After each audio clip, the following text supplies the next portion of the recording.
stars, you'll find that you're not far from them. And if you follow your heart, if we look to the stars, you'll find.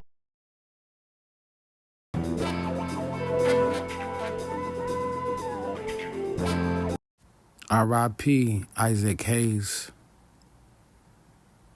Icon, legend, man. He put soul music on the map, man, with that Shaft theme song, man. Salute to the OG, man. Actor, writer, producer. Damn, he does it all. Damn, he died back, what? In 08, damn, man, 65, man. Salute to Isaac, man.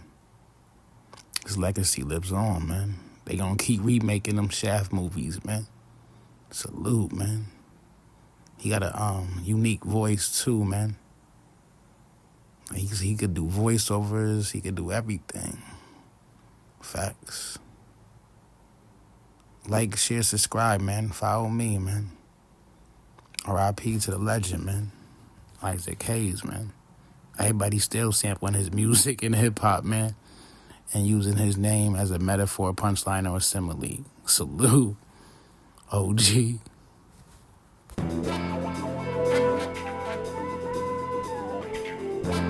of a Cold, as we all know, is making people think that he didn't exist, right? But no one talks about the greatest laugh this motherfucker ever had, and that is putting himself directly in front of you and you still don't see him. Like, because God fucked with Adam and man, and he's like, yo, you got one job, bro. I'm going to give you dominion. But when it comes to Adam, you can't blindside him. He told him, you got to let him, all right, Black, my guy, you got to let him see you coming, type shit, right? No, click on this, the link I put in the chat. It's a 2-minute read and shit. I promise you guys, this is legit, no bullshit. A KFC ad that ran. Never in the States, right? But it's starting to get some traction here and shit. Look at that shit and tell me what you think. I love the universe and shit. I had this curiosity. I started this room based on the room I was in. That people talking about what they were doing. I'm like, I'm going to KFC. I'm like, yo, have you seen the ad? But they dismissed it, right? But when you look at this shit, I started a room, and no bullshit. The guy who produced that ad, he was white labeled under the KFC by a production company, whatever, to produce that ad. And he came in, he apologized first, right? I'm like, what are you apologizing for? He's like, because they're showing you. He wasn't saying we, like they're showing you. Like, and remember this ad ran legit overseas. It was Amsterdam and somewhere else in the UK. It never ran here, right? But if you look at that shit, guys, right in front of you, they're showing you exactly what they're doing. That's like giving you a bit of the virus and shit. They're telling you, yo, we all heard this shit DNA and fucking in the meats and this fast food and shit. They're telling you that shit, but they don't give a fuck. So that's just a small, that's the virus and shit. So you think, so when you buy, you know.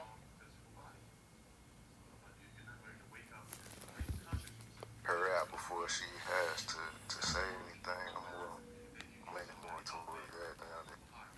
So you think the more effective way of communicating as you mature is to think you can read her mind and give her things she's never asked for and not actually check in with what she wants? You think that's a more effective way of being in relationship with people?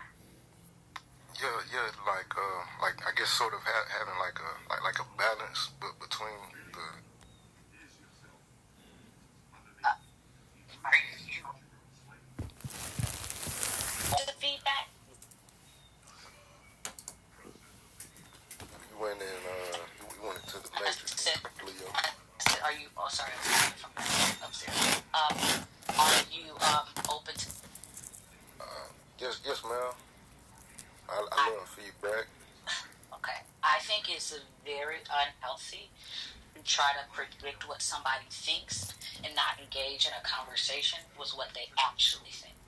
But I do think it is wise to try to, like, you know a person, you read a person, you know, hey, I think if I do this, based off of other things this person has said and communicated to me, this may not go over well, so I'm going to do something different. I'm not saying don't do that. What I do think is unhealthy is think and imagine something and not actually validate that truth, you know, particularly when you have the opportunity. Like, hey, I heard you say this. Does that, like what I just did with you? I didn't want to assume I correctly understood what you were communicating. Can I give you an example? So she just came back from a 1 week yacht trip, and yesterday she just came back yesterday, and yesterday she went shopping for the kids, and so like I didn't tap in, because I felt like her kids need her attention, and you know, like I want to be able to like give her space at the same time, and like more towards like the end of the day, she had texted me and told me that she was out shopping for the kids. I just, you know, like she has a lot going on, so I don't want to. Has she communicated previously that she wanted that type of space? No, it's just. Okay, then again, did you want to communicate with her? I did, but I don't know. Like I'm trying to keep my emotions in check. I personally think that that's not the best way to handle things. If you want to communicate with a person, and mind you, I've done what you did before, and that shit it hit me square in the face. You know, I was like, oh, I'm going to give space to. So what the person took that is like my interest wasn't what it was. Now it's different if somebody said, hey, during this time I'm quite busy, and you know, it's easier if we talk once I'm settled, or let me reach out and then we can talk. It's a very different thing to decide to withhold your actual feelings because you surmise somebody might prefer that and you don't actually know. This is my opinion, though. There's probably somebody on stage who disagrees with me. You know, give that person their space. I know some people who that space will be taken as a lack of interest, a lack of wanting, a lack of caring that, hey, I made it back safely and you don't want to, like, hear my voice.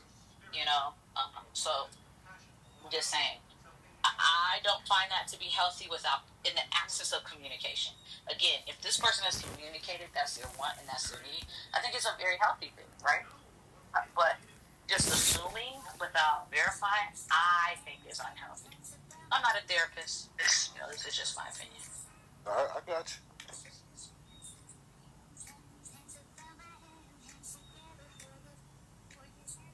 So to me, if anything, you might have moved further from being a good communicator in your 20s to a worse one now. But I don't know how to communicate with you. As an actual therapist, Miss Cleo is correct. Communication, both verbal and nonverbal, requires communicating. And it sounds, kind of redundant. You'd be surprised how many people, both male and female, want things to be assumed and want to assume. There is a contingent of people that want things to be assumed about them. And that as we grow, evolve, and change, that strategy kind of stops working because they're growing, evolving, and changing.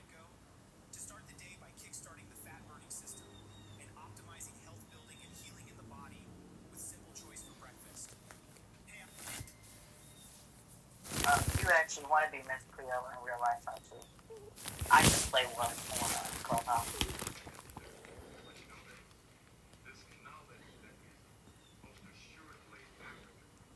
Maybe we can talk. Go ahead. I think it's even important. That damn TV, that song, fool. That bitch can't say anything. What? That bitch said, hey, y'all drive on the rest of the day. Go to hell. Go to hell, man. Getting a blood with real. That bitch on the rest of the day.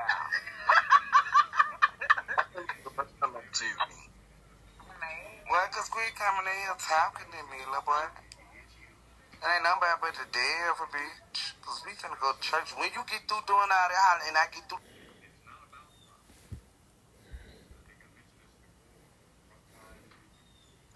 You know, what's also interesting is that there is, Acts chapter 17.